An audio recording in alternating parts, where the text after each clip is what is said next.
Have you ever loved someone so much that the thought of them hurting you feels like a physical impossibility, a violation of the laws of nature? That was Sarah to me. So when I found the funeral home brochure tucked away in her purse, a cold, metallic taste filled my mouth. It wasn't just any brochure. Oh. It was for a high-end cremation service, with packages circled in red ink. My name was neatly printed at the top of the page. Why was my wife planning my funeral? If you genuinely enjoy our stories, please subscribe to the channel. Tell us where you're from and what time it is right now. It's always fascinating to know how far our story flows. It started subtly, as these things often do. A late night at the office here, a last-minute girls' night there. Was a software engineer, working long hours myself, so I gave her the benefit of the doubt. We had been married for 10 years, living in a beautiful brownstone in Lincoln Park, Chicago. We were the couple everyone envied, the ones who still held hands walking down Clark Street, who shared inside jokes over deep dish pizza at Lou Malnati's. I loved her. God, I loved her more than I thought it was possible to love another human being. The first real crack in my perfect world appeared at my own company's annual gala. It was a black tie event at the Drake Hotel. Sarah looked stunning in a silver dress that shimmered under the chandeliers. I was introducing her to my new boss when a man I'd never seen before, handsome in that slick, overconfident way, walked right up to our group. He introduced himself as Marcus, a financial consultant. He ignored everyone else and directed a smirk at Sarah. "You clean up nice," he said, eyes lingering on her a little too long. I felt a knot tighten in my stomach. Sarah just laughed, a high nervous sound I wasn't used to. Later that night, I saw them by the bar, heads close together, whispering. When she saw me looking, she pulled away quickly, her face flushed.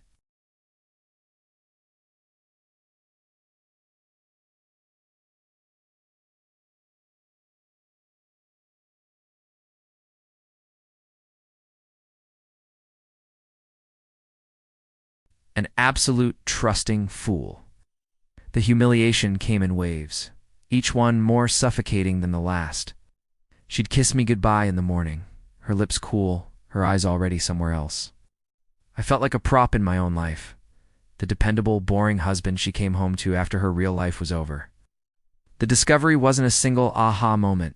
It was a slow, agonizing bleed. It was the scent of a cologne I didn't own clinging to her coat. It was a credit card charge for a romantic dinner for two at a restaurant on a night she was supposedly out with friends.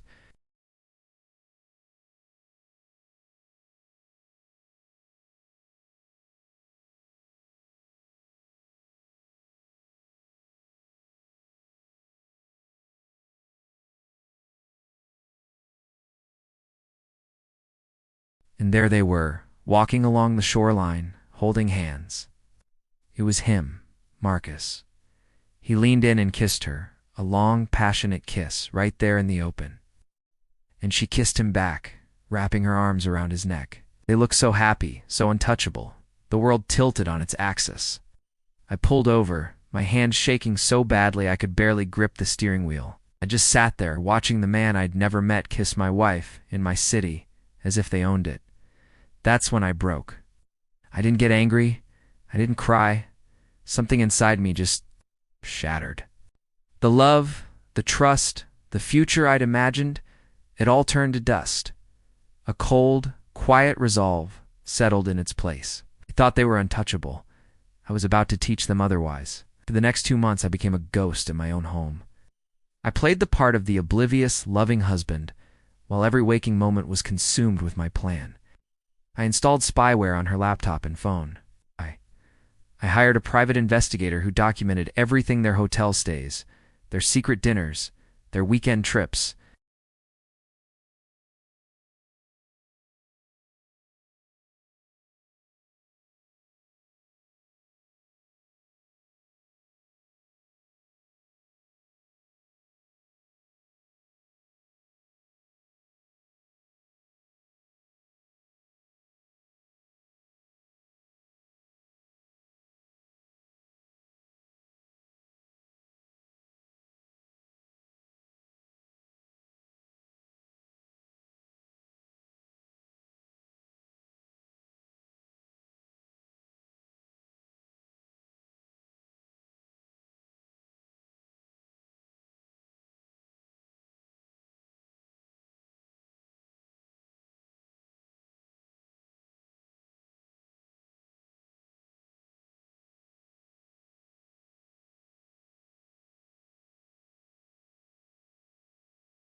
Gasps rippled through the crowd.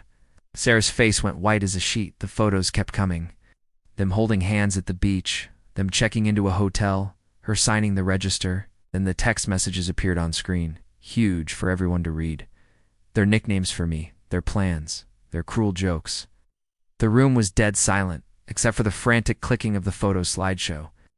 I saw Sarah's father, a man I respected, look at his daughter with utter disgust before turning and walking away. Her friends whispered, pointing. Marcus tried to slink away, but my 2 large friends I'd hired as security blocked his exit. I turned back to Sarah. Her face was a mask of horror and disbelief. "Oh, and Marcus," I said into the mic, my voice dripping with ice. "I took the liberty of sending this entire presentation to your wife and your employer. I believe you work for a family values first investment firm. Good luck with that." I let the mic drop. It clattered on the floor, the feedback screeching through the silent room. I walked off the stage, past my wife who was frozen in place, tears streaming down her face. I didn't look back. I got in my car and drove away from the life I had built, leaving nothing but ruins behind me. I never saw her again. The divorce was swift. She got nothing.